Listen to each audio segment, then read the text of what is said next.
ঘন কুয়াশার সঙ্গে বেড়েছে শীতের তীব্রতা। তাপমাত্রা 11 ডিগ্রির ঘরে। শীতপ্রবণ জেলা ও উত্তরের জনপদ পঞ্চগড়ে বেড়েছে শীতের তীব্রতা। একই সঙ্গে উত্তর পশ্চিম দিক থেকে বইছে হিমেল হাওয়া। কুয়াশা চাদর ঢেকে আছে চারপাশ। এতে রোববার থেকে কিছুটা তাপমাত্রা বৃদ্ধি পেলেও নাকাল অবস্থা বিরাজ করেছে মানুষের জীবনে। অপরদিকে কুয়াশার কারণে সড়কগুলোতে হেডলাইট জ্বালিয়ে চলতে দেখা গেছে যানবাহনগুলোকে।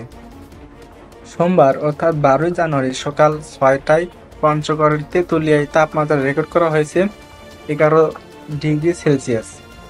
একই সঙ্গে বাতাসের আর্দ্রতা 99% রেকর্ড করা হয়।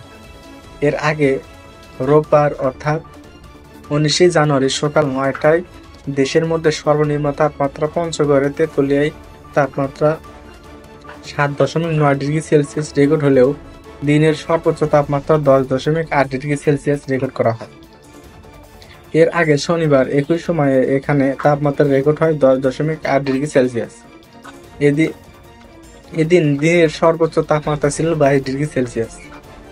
সরেজমিনে দেখা গেছে জানুয়ারি মাস জুড়ে বেশ কয়েকটি শৈত্যপ্রবাহ বিরাজ করায় নাকাল হয়ে পড়েছে মানুষের জীবন। লোকজন খুব প্রয়োজন ছাড়া বাড়ির বাইরে বের হচ্ছে না। ঘরে ফিরছে সন্ধ্যা গড়ার সঙ্গে সঙ্গে। এদিকে সূর্যের মুখ দেখা মিললেও মাঝে মধ্যে ছড়াতে পারছে না উত্তাপ। এতে রোদের প্রখরতা কম লক্ষ্য করা গেছে। তেঁতুলিয়া আবহাওয়া পর্যবেক্ষণ কেন্দ্রের পর্যবেক্ষক রকুমুজ্জামান রোকন বাংলা নিউজকে বলেন, মৌসুমী বায়ু সক্রিয় থাকায় এবং আকাশে মেঘ থাকায় সকালে ঘন কুয়াশা